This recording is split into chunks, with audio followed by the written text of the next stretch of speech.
மாண்புமிகு பேரவைத் தலைவர்களே, இன்றைக்கு நீங்கள் கேள்வி நேரத்தை எடுத்திருக்கிறீங்க. 5 கேள்விகளுக்கு அலோவ் பண்ணியிருக்கிறீங்க. 5 கேள்விகளுக்கும் நம்முடைய அமைச்சர்கள் அவர்கள் தெளிவாக பதில் சொல்லியிருக்கிறாங்க. துணை கேள்விகளுக்கு பதில் சொல்லியிருக்கிறாங்க. என்னுடைய வேண்டுகோள், இந்த கேள்வி நேரம் நடக்கும்போது குறிப்பாக நீங்கள் முக்கியமாக 5 துறைகளில் பதில் சொல்லியிருக்கிறாங்க.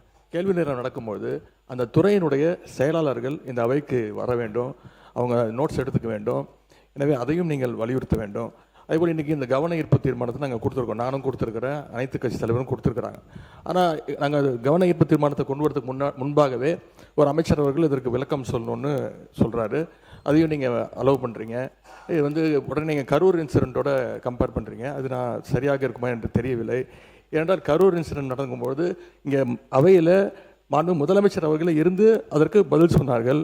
இப்போ முதலமைச்சர் அவர்களும் அவையில் இல்லை, சீஃப் செக்ரட்டரி தலைமைச் செயலாளரும் இல்லை. எனவே இதையெல்லாம் நீங்கள் கவனத்தில் கொண்டு எந்தெந்த துறை பிரச்சனை வரும்போது அந்த அரசு துறை அதிகாரிகள் இங்கே இருக்க வேண்டும் என்று நீங்கள் அறிவுறுத்த வேண்டும் என்று கேட்டுக்கொள்கிறேன். எதிர்க்கட்சித் தலைவர் இப்போ ஒரு வினா எழுப்பினார். முன்பு இருந்த நடைமுறை வேறு.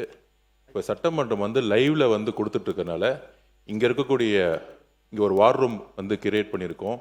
இங்கே இருக்கக்கூடிய அனைத்து எந்த டிபார்ட்மெண்ட் வந்தாலும் கிட்டத்தட்ட ஒரு நாளைக்கு 5 டிபார்ட்மெண்ட்லேருந்து 8 டிபார்ட்மெண்ட் வரைக்கும் கேள்விகள் வருது. அனைத்து செயலாளர்களும் இங்கே இருக்க பக்கத்து ரூமில் வார் ரூமில் தான் இருக்கிறாங்கிறத நாங்கள் பதிவு பண்ணுறோம். முன்னாடி லைவ் இருக்காது, இப்போ லைவ் இருக்கிறனால எல்லாமே லைவ்லேயே பார்த்து செயலாளர்கள் எல்லாம் இங்கே இருக்கிறாங்க. ஸோ அதை நாங்கள் பதிவு பண்ணுறோங்கிறத நாங்கள்